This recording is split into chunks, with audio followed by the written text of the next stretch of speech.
can see, we are on a new location. This is ICE Auditorium in Melrose Hall, in beautiful Linfield College in Billor.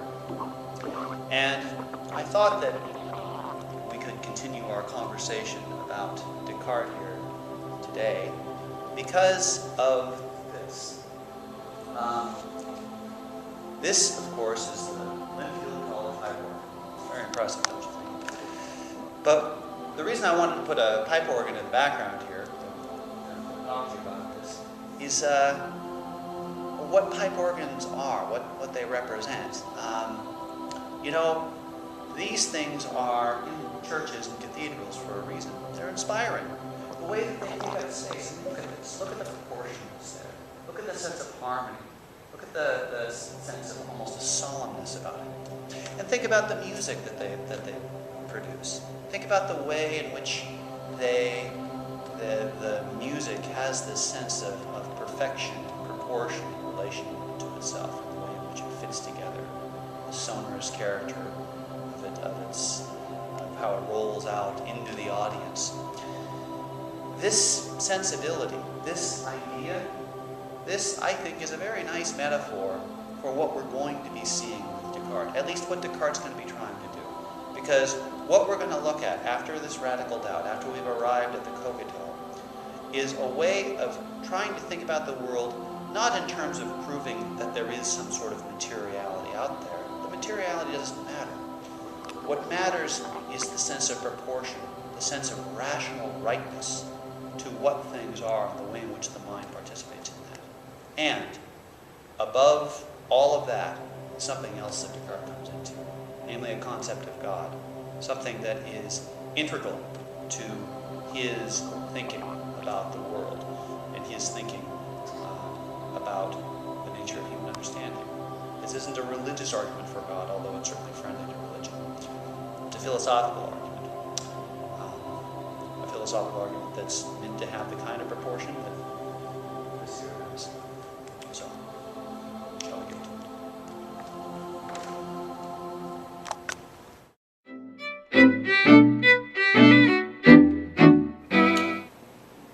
Let's recap.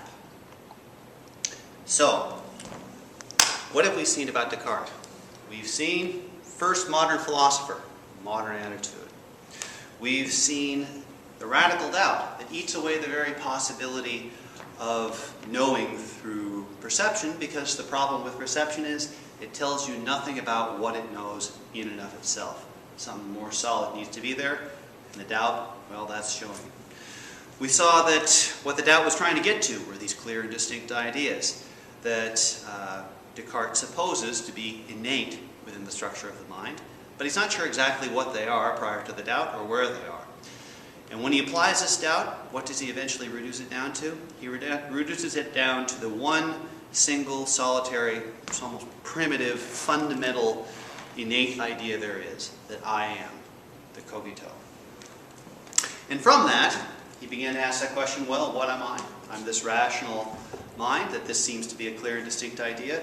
And we have the promise from this of a reconstruction, of a way of looking at the world and trying to come to know the world, not simply in terms of perceptions that lead to dubious and often false understandings, but to a world that is understood in the terms that make understanding possible, namely rationality, right?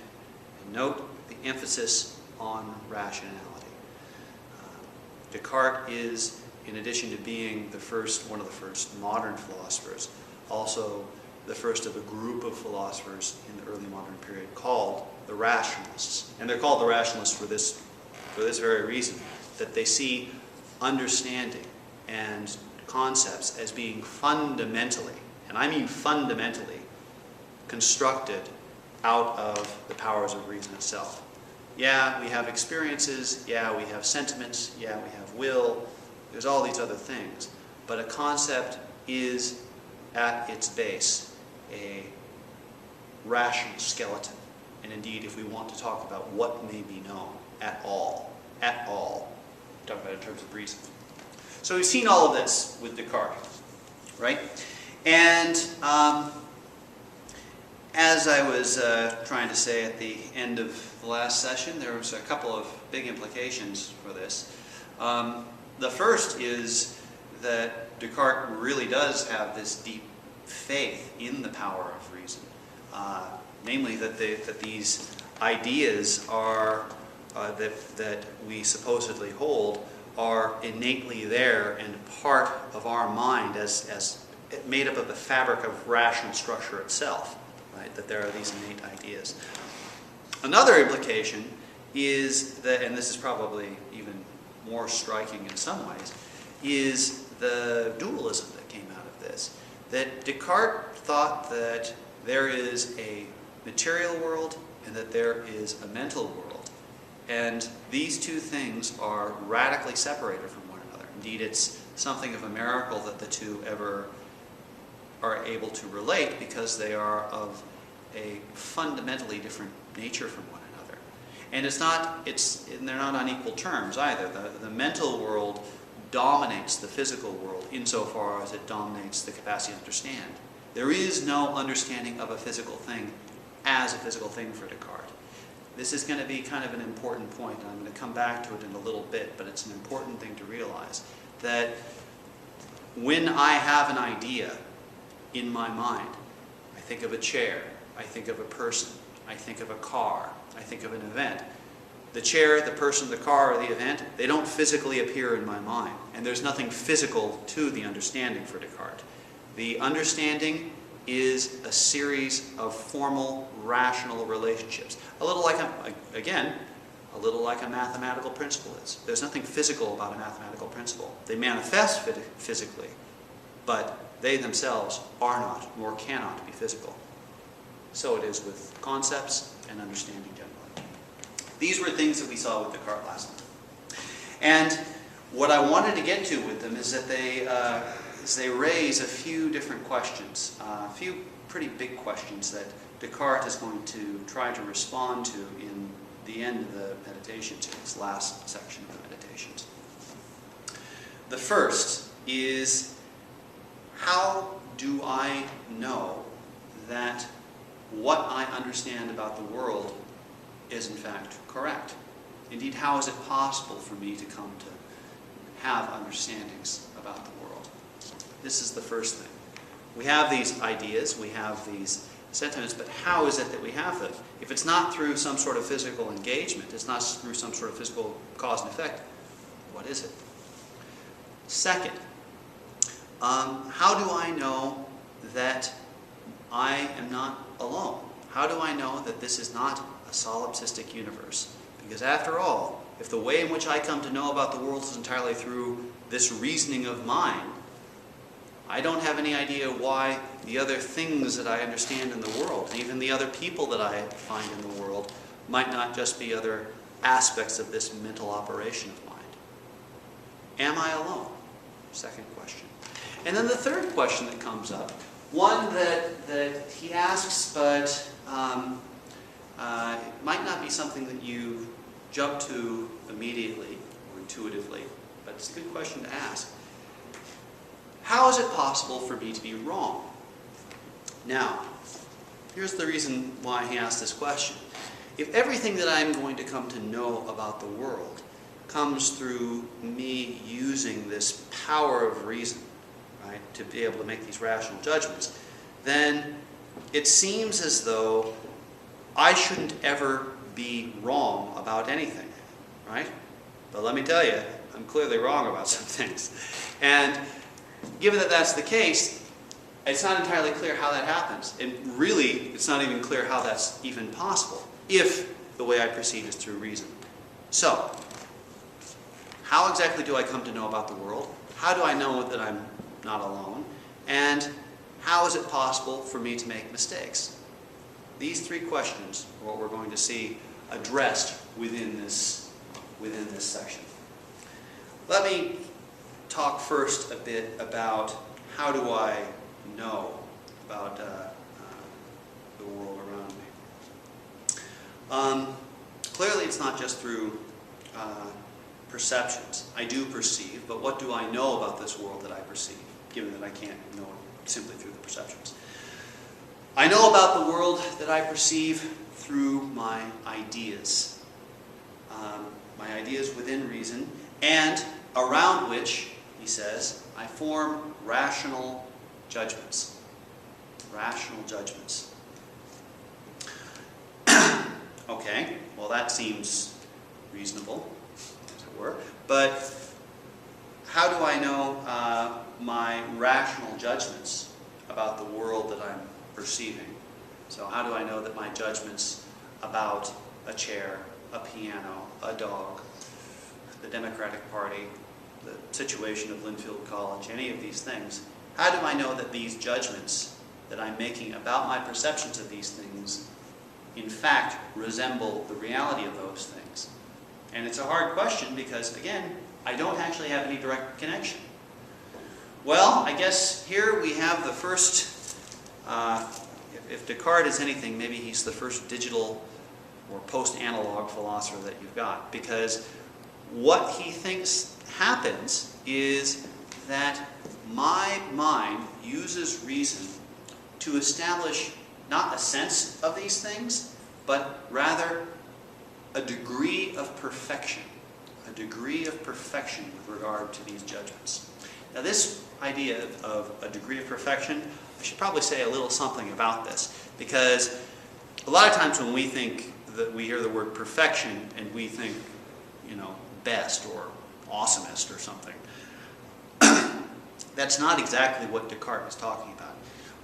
When Descartes talks about perfection, what he means is something a little more literal and a little more basic.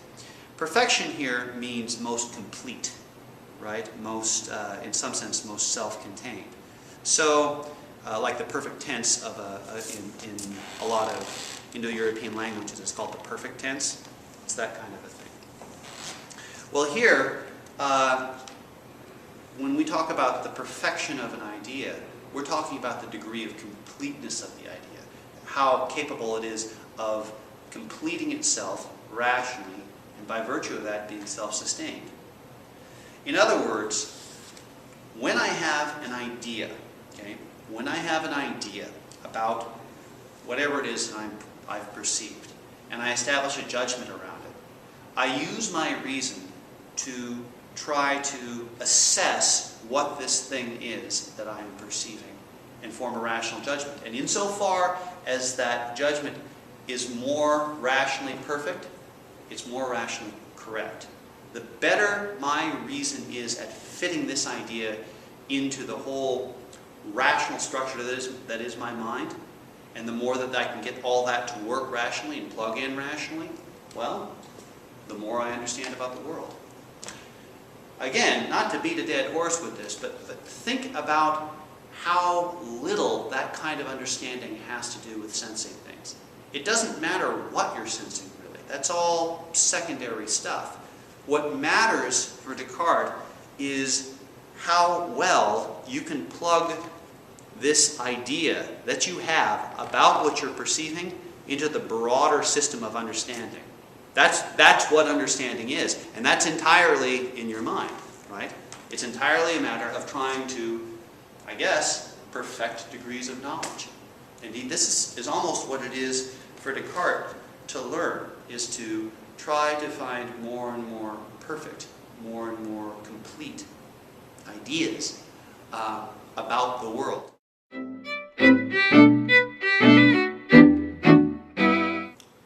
If the way that we come to understand the world is through trying to apply and to perfect these rational judgments about our perceptions and indeed about our other understandings, there is an enormous epistemological advantage to this. And that epistemological advantage is that we can continue to refine and sharpen the very terms by which understanding is even possible and concepts are fit together. We can refine our ideas with a degree of rigor that it's in some sense very hard to do or to imagine doing if we depend merely upon our senses. On the other hand, there is a problem that comes in with this as well. And it's a problem I mentioned at the beginning of this lecture. Namely, that if you try to understand the world entirely in terms of the hardware that's operating inside of your head, it's very difficult to know whether there's anything other than that hardware, isn't it? It's tricky. And so what we need is something that must necessarily be outside of me. And I mean by outside of me, I don't just mean outside of me physically, because to some extent I can't establish that. Outside of me mentally, outside of me rationally. There must be something other than me that must necessarily be. But what could that be? What is there that has to be that is not me? Well, Descartes has an answer for this, and his answer comes from an adaptation he makes of a classical old argument for the existence of God. The argument that he's going to make is called the Ontological Argument for the existence of God. And basically what Descartes is going to do is he's going to try to demonstrate the necessity of the idea of God as existing in the world. And from that, say, not only do I exist, but indeed God must exist as well. How's he going to do that, Mr. Fancy Pants? Well, basically, let me tell you a little about the ontological argument generally. The ontological argument for the existence of God was, I guess it has its roots way far back. It has some roots back in both Plato and Aristotle, in St. Augustine. But the most famous person to put it forward was a philosopher living in the 11th century, at the end of the 11th century, named St. Anselm of Canterbury. And Anselm's argument basically went something like this. It had a few different parts to it. But he said, there are, it seems, degrees of perfection in the world. And because there are degrees of perfection in the world, the very notion that there's degrees means that there's a hierarchy of these degrees. The most perfect thing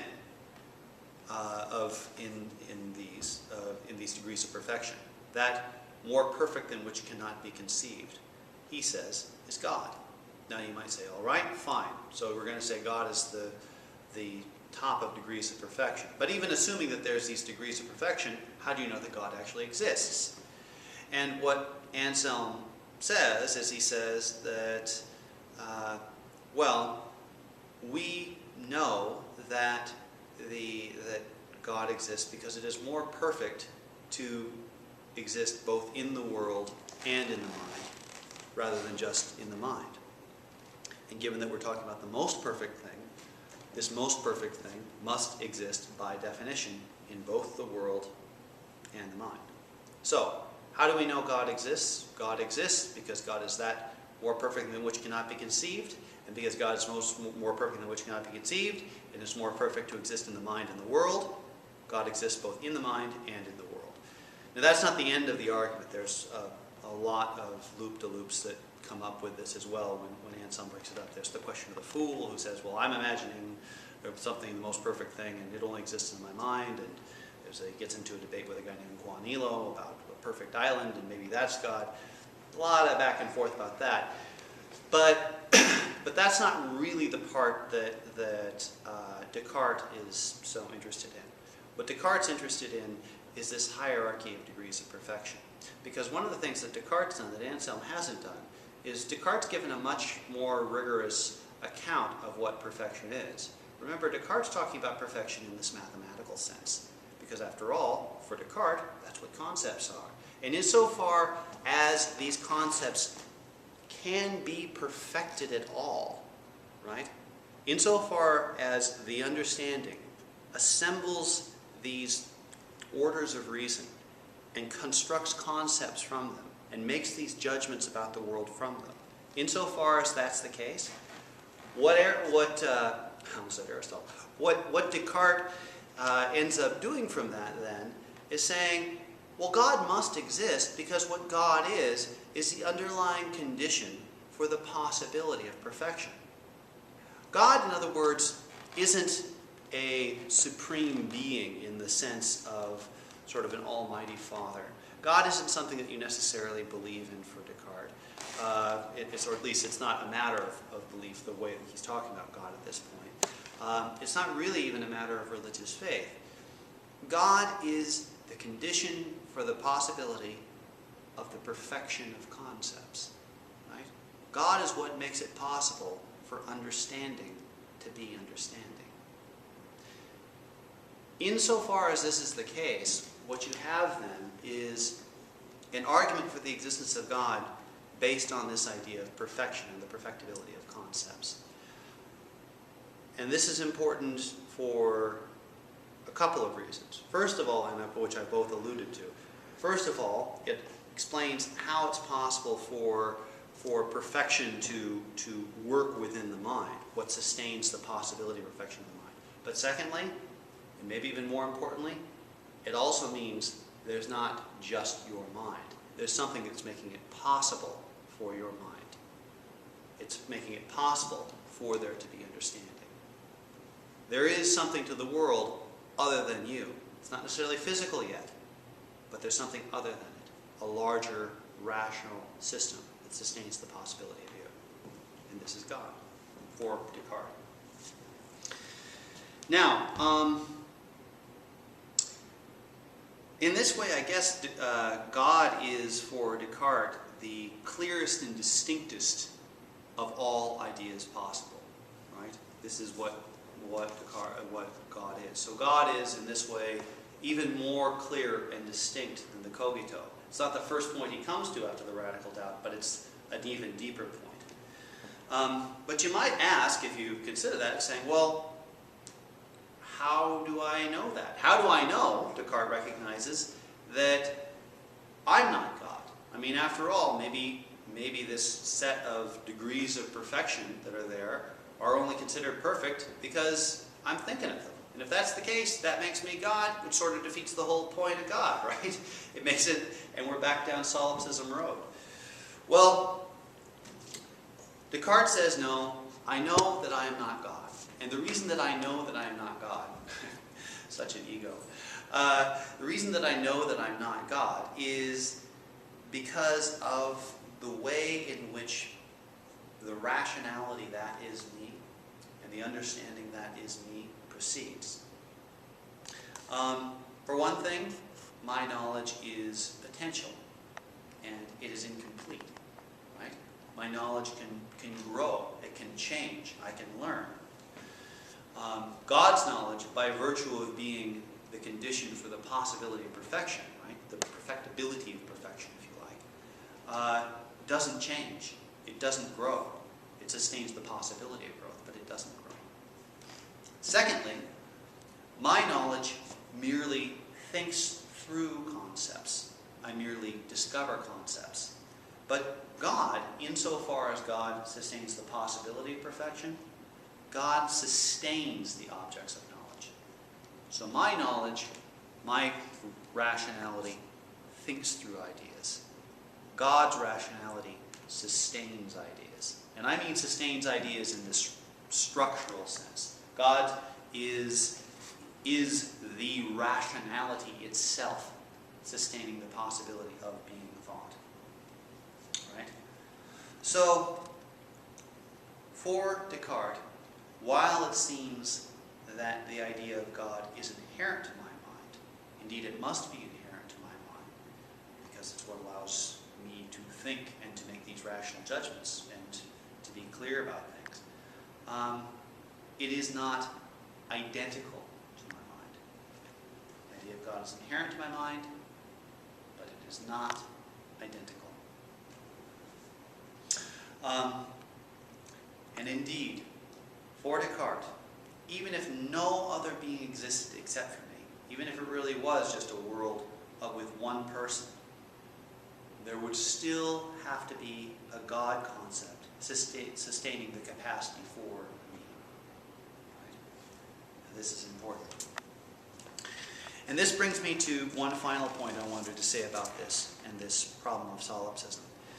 You can see from Descartes employing the ontological argument for the existence of God and using the idea of God to sustain the possibility of thinking and reasoning, that there's a way that for Descartes that he's made something that exists outside of myself, but we still don't know if there's a physical world or not. We still don't know about the material world. We still don't know about these, this podium, the pipe organ, all these other things. We still don't know about these things yet. How do we know that they exist? Because after all, the acid of doubt is still bubbling away, isn't it?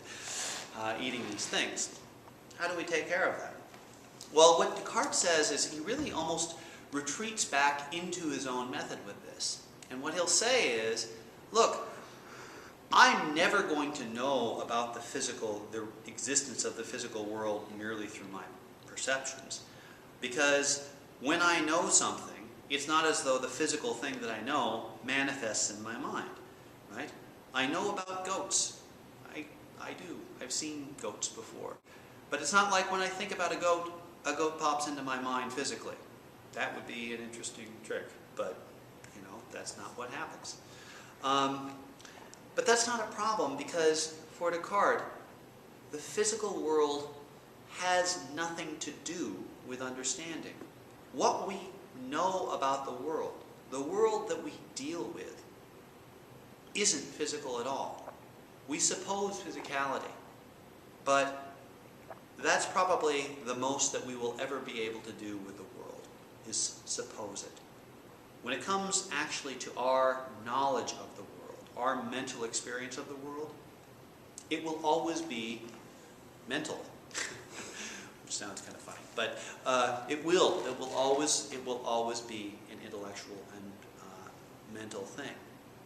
And in that respect, there is a way that while Descartes has maybe halfway escaped solipsism, many critics of him will say, you never really do, because it's still just a mental world with a physical dimension that we suppose is there, but we can never know, precisely because it's physical. And even if God sustains it, and even if God makes it, and even if God is the condition for it, and even if God is the revealed truth in some sort of sacred scripture and is the creator of the world, which Descartes does seem to have believed, even if that's all the case, when it comes down to actually knowing that, knowing it rationally, you never will. So, this is what we have.